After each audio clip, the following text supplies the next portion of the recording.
And Coach Rule really praised you as a leader. And I think not just because you're a positive leader, but you're willing to, at times be tough on your teammates. How hard is that to hold guys your age accountable in today's day and age? Um, for me, I feel like it kind of started off kind of difficult because you want your teammates to like you. You want to be their friends. We're always around each other. We're like brothers. But I think I just really had to realize like there's a standard for everything, and friendship doesn't come before the standard. And honestly, once I came with that mindset, it made it a whole lot easier. I'm not really as much worried about. Obviously everybody is different. You have to approach people, guys, differently. But for the most part, everybody's tough, thick-skinned people, and they know that I love them and I want the best for them at all times. And I just want to bring the best out of them if they're not performing at that. So I feel like just the relationship I have to have with my teammates so that I can be able to hold them accountable. And then like for myself, I always have to make sure that I'm practicing what I'm preaching. When did you realize that friendship didn't come above the standard? Um, it had to be around last season. I don't really remember exactly when, but definitely around like the midpoint last season, I started to realize that my mindset needs to like start shifting into that role. Is that a result, you think, of your own maturity, just getting older in the program, or is it a result of the things that you're learning from just coaching staff, the leaders that you've been around now for going into a third year? I feel like it's a little bit of both. Obviously I've grown in age and experience, so I have my own like point of view of different things. But Coach Rule, Coach Butler, Coach Addison, all the coaches really, they give us great insight on the stuff and the things that it takes to be a great leader. And they kind of just like, they don't tell us you have to do this, you have to do this, you have to do this. They give us like examples, and every leader is going to be different. Like I don't expect Deshaun to lead the same way as me. I don't expect Dylan to lead the same way as me, and vice versa. So I feel like just kind of figuring out your best way to take the approach of leadership and just attack it every day. Butler was in here a few minutes ago, and he said that, talking about Addison, that Butler and Addison have very different personalities, and that John liked that.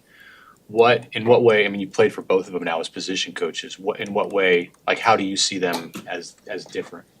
Um, I don't know that I really see them as different. Like football wise, I feel like maybe off the field, just like engagement with them and like conversation with them is a little bit different.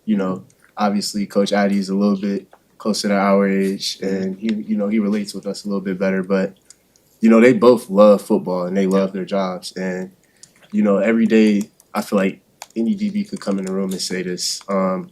Whenever we get here, we know that we're going to get their best foot forward from them. And, like from a mindset, schematically, and all that stuff, like they both love football. So that's really no different to me. I would just say like maybe like off the field, or the difference between like Coach Butler's meetings and Coach Addison's meetings are a little different, but nothing really crazy on the football side. The personalities of the DBs are very different too. How do your guys' differences help, make a bigger picture, I guess, for leadership for your room? I feel like that's what makes our room so close and tight knit, because there are so many personalities that we have to engage with each other. We can't just sit around, go to meetings, go to practice, and that's the only time we see each other. We're always hanging out outside of the building, even on the weekends after games and stuff. So I feel like just being around each other is what makes it such a tight-knit group and easy to lead. I know those guys, they expect me to lead. It's not really just me always getting on them and getting on them and getting on them. It's positive feedback, but just knowing that, we all come from different places. We all act differently when we're alone, but once we're together, we're one group. And, that's kind of just like we want to move accordingly to that. How is this team balancing the mantra of that nameless, faceless opponent while also understanding this is Big Ten play, this is Michigan?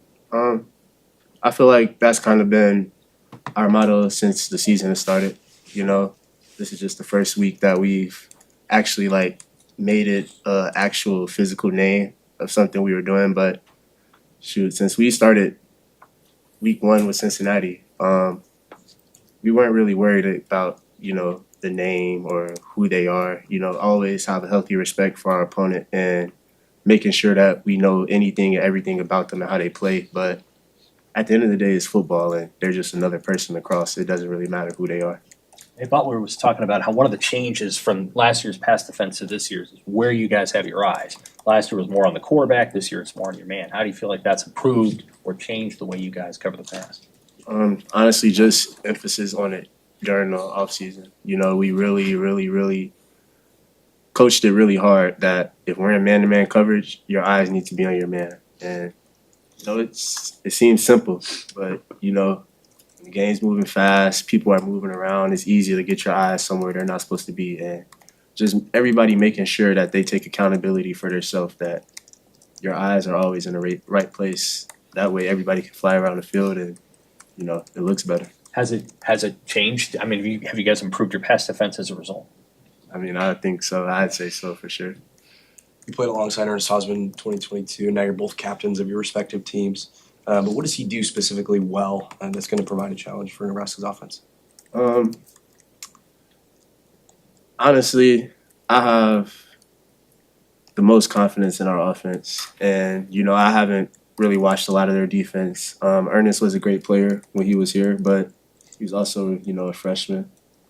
I feel like it's kind of hard to gauge the difference between him now and then, 3-year difference. He was a incoming freshman. He had a little experience throughout the season. He played really good against Michigan that year. But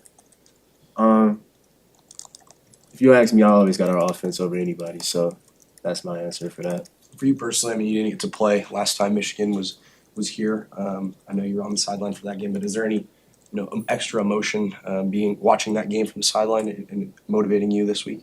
That whole season was tough for me. I would say like every game I had to sit and watch from the sideline, I was dreading it. But like we've said, it doesn't really matter who's coming in. This game's important because we're playing in it, and that's how we're going to take every step moving forward. What do you see on film from Michigan's quarterback and just the challenge he presents your secondary? I feel like he's a good player, very mobile. He has a very strong arm, but it's just all about us. I feel like if we play to our standard, our keys are right, and everybody just flies around, it should be a good day for us. Thank you, guys.